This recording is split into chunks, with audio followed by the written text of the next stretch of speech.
Welcome to Author's Corner. This is an extension of Brilliant Minds and Beautiful Souls. I'm Tess Booker. Here is the living library where authors, publishers, and conscious creators come together to amplify the meaningful stories, both fiction and nonfiction voices, sharing not just what was written, but why it mattered enough to be told. If you enjoy meaningful conversations behind the books you love or may want to discover, welcome. We're glad you're here. Hello and welcome. I'm really excited to have Tim Bojko here with us. He is a husband to his wife of 16 years, father of 4 daughters, and a corporate leader with startup companies and his own leadership programs. He is an author of The Power of One Word. His experiences in leadership aren't only transformational, they also provide clear path for spiritual growth and awareness. So I want you to know this book is for anyone who's hungry for a true transformation and those who struggle with shame, guilt, depression, for those who desire to awaken and step into their true identity as a beloved child of God. So before we begin, Tim, let us know where you're from, a bit about your purpose and your vision. Sure. Hello, everyone. I'm glad to be here, Tess. I'm excited to speak with you about my book. I'm in Fort Worth, Texas, and so on the south side of the country where it stays a little warm, maybe too hot sometimes. Right. But the book really came out of, I never had an intention to be an author. The heart and the compassion to help so many that have the same constraints and honestly believing the same lies like I did is what really drove me to write the book. But it's a heart to help people to illuminate what is blinding you from really being who you are in the identity that God made you to be. Because everything is about identity, value, and purpose. I love that it's an illumination. When we go to publish a book, I don't know that it's something that you intend to do because usually the authors write out of an experience and that's why I love this space. I'm referring to this Author's Corner as a living library for a reason. Because behind those words, behind the book is your illumination, is that intimacy that you are trying to create through your words. And so you talk about this being personally transformed through this deep intimacy with God. And you even go to say that you do it in every space that you occupy. Yes. Through practical practices. That's what I'm eager to see, your practicality, and how do you discover and find yourself in that intimacy with God? Sure. So I want to start with intimacy and kind of a little phrase that a mentor of mine taught me. I picture when I'm talking with God, and more importantly, when I'm listening to him, he's welcoming us into me to see intimacy, into me to see how good he is, how he desires to be within you, how he desires to work and flow through you into everyone around you. And that comes originally from a place of absolute surrender, complete letting go of everything and trusting him for absolutely everything. And on the practical side of this, I'm talking about the simple things like, do you trust him to wake you up in the morning? Last year, he came to me and he's like, Tim, you're not fully surrendered. I'm like, what do you mean I'm not fully surrendered? He goes, I want your schedule. Throw away the alarm clock. Trust me to wake you up. And all year this year, I have not once used an alarm clock. He wakes me up with the awesome, sweet aroma of his breath every single day. That is the best way to wake up. And I go right into a time of meditation with him, getting quiet. Literally, I'm in my office here and I literally sit here on the floor Sometimes lay down, depending on the day. But I'm literally here on the floor, getting to hear the heartbeat of the love that the Father has for me. The Bible talks about a river flowing from his throne. What's that river? The river is the breath coming from his lungs that I'm hearing and getting in tune with those frequencies. Once you have that position, oh man, you're in tune with it every day, and you move throughout the day from a position of wholeness and a position to release that into everyone you're encountering. You're literally releasing his love, his presence, his compassion, all through everything you do. And it literally changes how people interact with you. Everyone, I mean, I wish I had time to talk about all of the examples because there are literally thousands of them I can get into. But I'll keep this short and focused that it really begins with a heart of complete surrender, surrendering everything and letting him guide you to discover who he created you to be. I relate to that surrendered space too. And oftentimes, I mean, listening to you saying, "Oh, I surrendered my schedule," like that's a huge thing to lay down when we're so attached to our time and our energy and what we're doing or what we're not doing or what's productive or what's not productive. I think it's really a counterintuitive space you're talking about because when we're quiet and it's silent, we feel like maybe we're doing nothing. So how do you and does your book address that space of like spending your time on the floor in your office just breathing, and how is that productive, right? Oh, absolutely. It brings alignment. We are so focused on being human doings, we are completely lost as a human being. A couple of years ago, God literally showed up in this office. And it was golden glory cloud, everything. It was, but my cat was sitting right here. I have a window here, and he was sitting here on the perch of my window. And it was such an amazing experience. The cat purred in a way I've never heard him purr before. But I bring this up because the words he told me, I'll never forget it. He said, "Tim, I created human beings, not human doings. Be who I created you to be. And from the position of being, you will do fewer things, but the impact of the things you do will just be far beyond what you could ever think or imagine." It's about alignment. We are such in a rat race of productivity and doing things that we are out of alignment. Our hearts, our heads, our spirituality completely out of alignment, broken. And from that position of misalignment, we're stressed out. We're overloaded, overcapacity. We're striving and performing from a position of hurt, emptiness, and brokenness or misalignment. And when I'm doing those things in the morning, it is to bring core alignment into who God says that I am, not from other voices. I don't care what the rest of you think. Because honestly, all that matters is what he has declared about me. I am lovely. I am holy.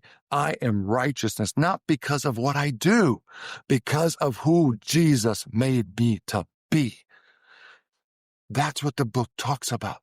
You will not hear unique songs that he has for you if you are not learning how to surrender, how to get quiet and pause and listen to his still, soft voice.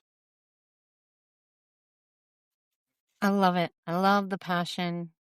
I relate to that quieting the mind, settling, and stop the noise, because it isn't until we stop the noise that we can anchor into anything, really, And you brought up frequency of sound, and do you know that the cat purr is like the highest frequency of love?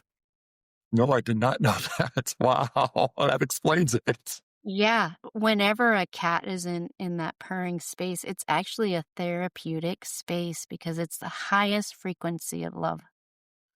Wow. Think of a lion. I mean, we can go in circles with biblical things about this, but Yes, the lion, the feline, the lioness, I mean, the purr of a cat.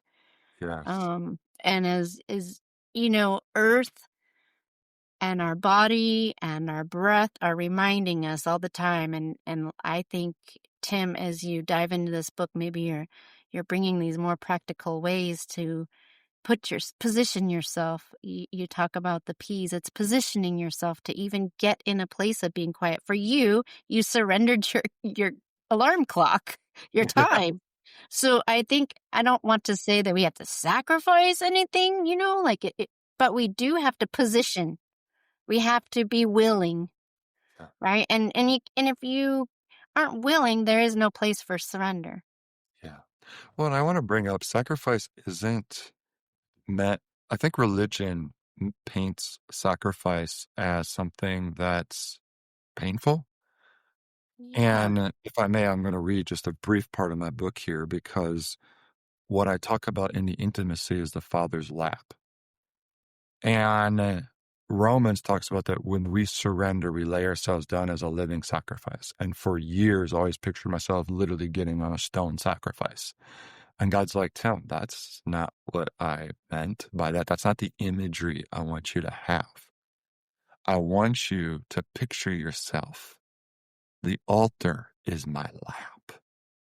And you're getting onto my lap and laying yourself down so that I can pick you up and put myself through you and be who I created you to be, because I know what I put inside of you. And it's a fun journey, because when we're surrendered and when we sacrifice, it gives us the freedom to learn from him because he's the master that made everything inside of us. And it is an intimate discovery of a journey of ourselves and letting him teach us what he put inside of us. This is like, when I talk about the Father's lap, I don't know how else to explain this except to say I felt wrapped.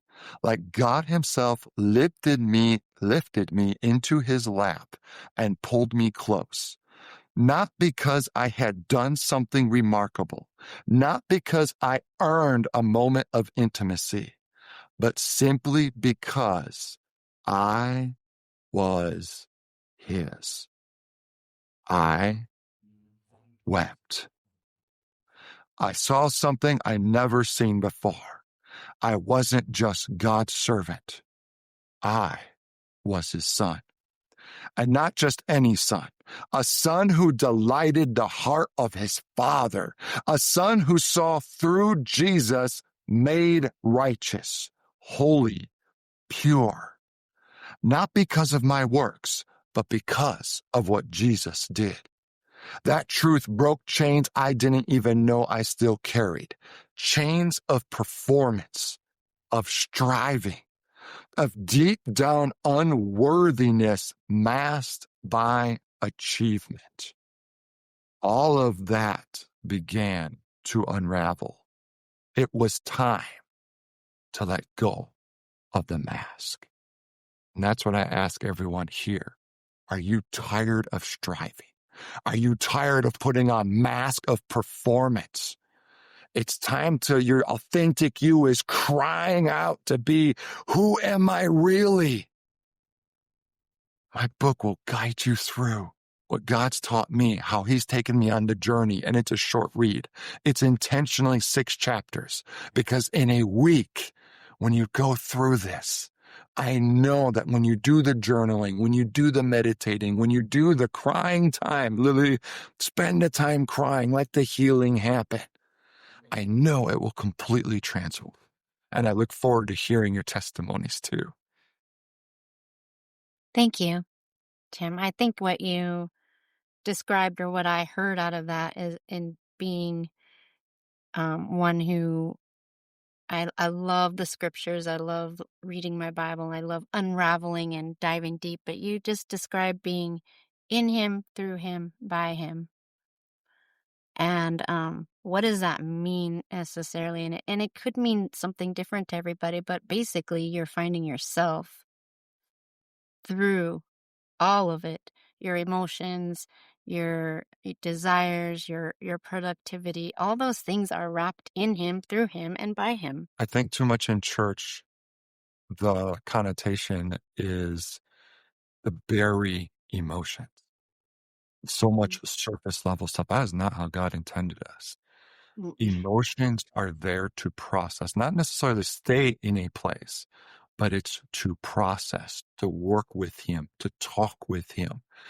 And I spend a lot of time crying. I think it's and that right there is processing. We have to process the emotions to know the human side of us and the spiritual side of us. And if we don't recognize those emotions, it's very difficult to receive love, to receive the things if you don't let go of the emotions. And what's so cool is what I've found in those places of surrender, Tim, is that I'm always met with love when I put myself out there to be vulnerable. There is no surprises to finding yourself. If you will seek, you will find. Absolutely. But you'll find that you're loved and that it's not as scary as you think. No. But while in that process, that can be excruciating and painful. Yeah. But I love that you're giving practical, like, take a week, be intentional, surrender, position. You talk about these P's, 3 P's, I think, of Yeah. purpose, position, power. Yeah.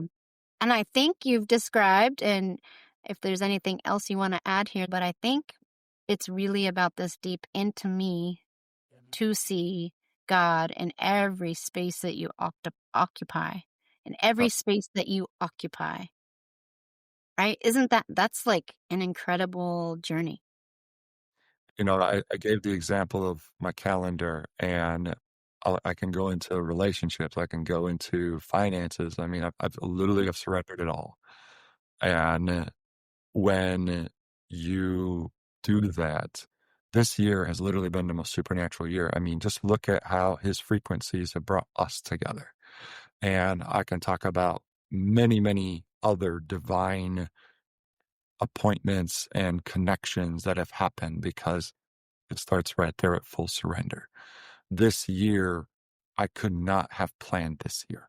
That's why I gave up I surrendered my vision boards. Now what I'm doing, I don't do vision boards anymore. I do achievement boards because from the position of Him talking to me and being, it's like, oh God, that's what you made me to be.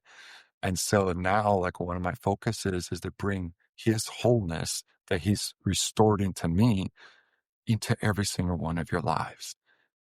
Companies need to be aware. They're always talking about mental wellness. We got to start with wholeness.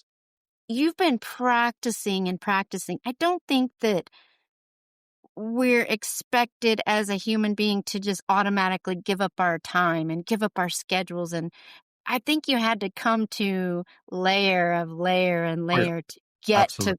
that, right? Yes, And I absolutely.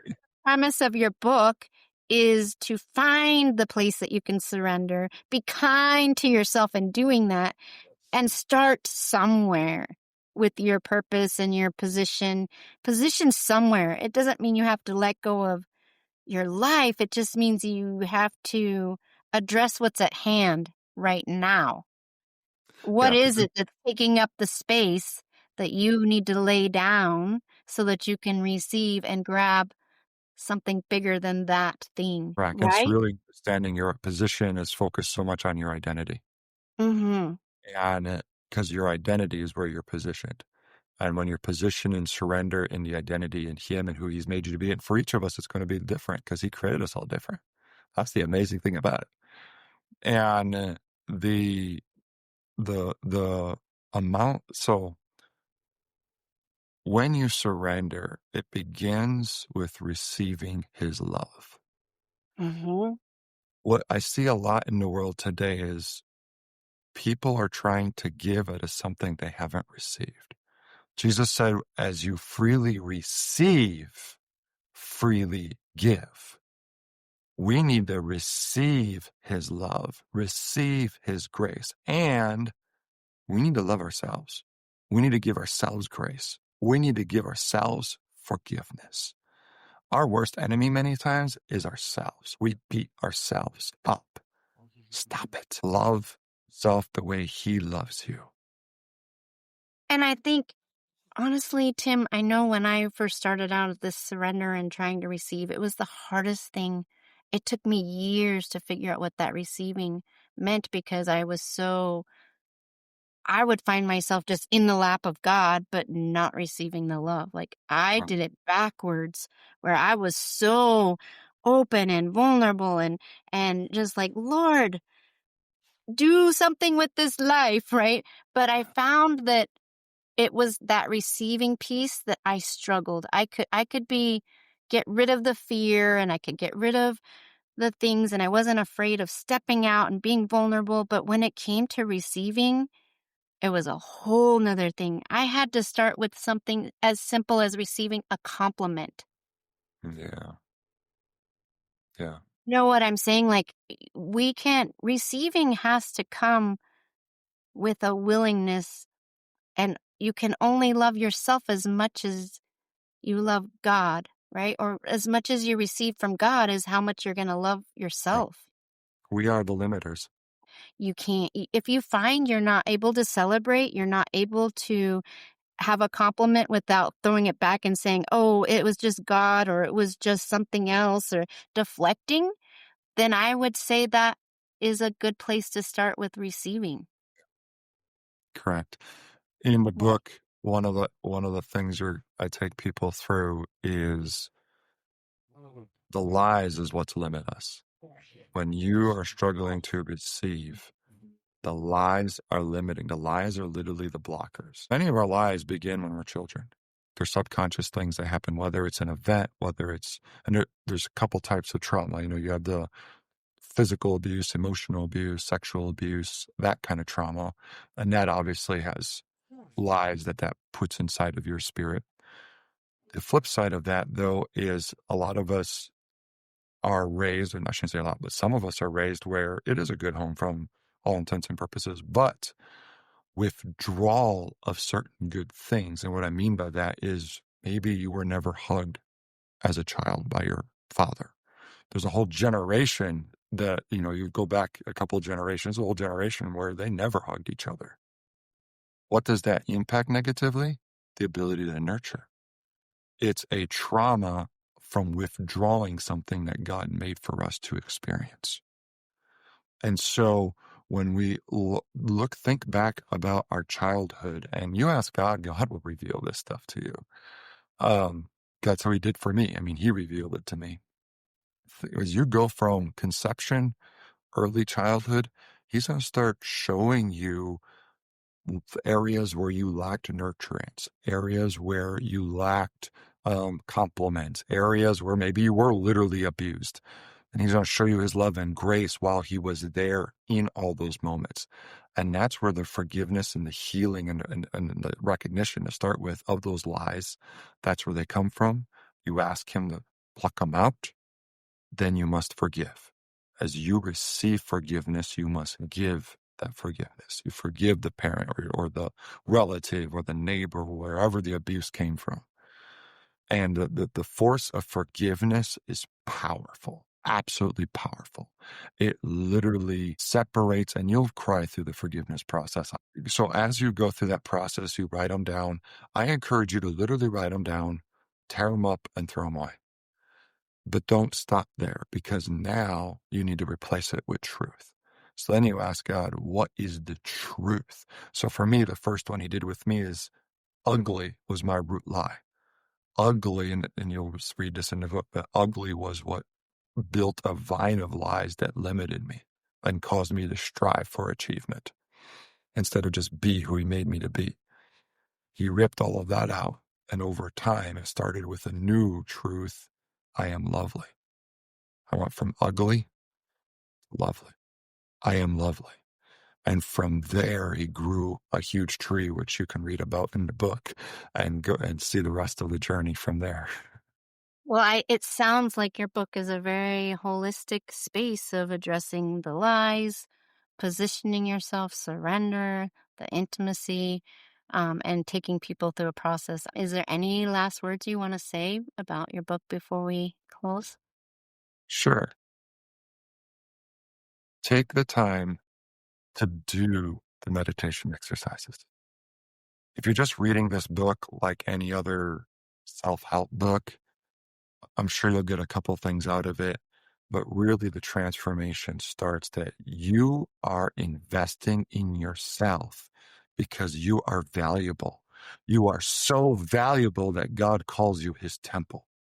So be his temple. See yourself as a valuable temple that you need to invest in because he desires greater intimacy with you. I love that. Investing in. It's taking the time for you. Thank you, Tim, for being here with me today. And as you're listening in, just know that you can come to kfred.com and you can find us on the forum. In the meanwhile, be blessed, and we'll see you in the next episode.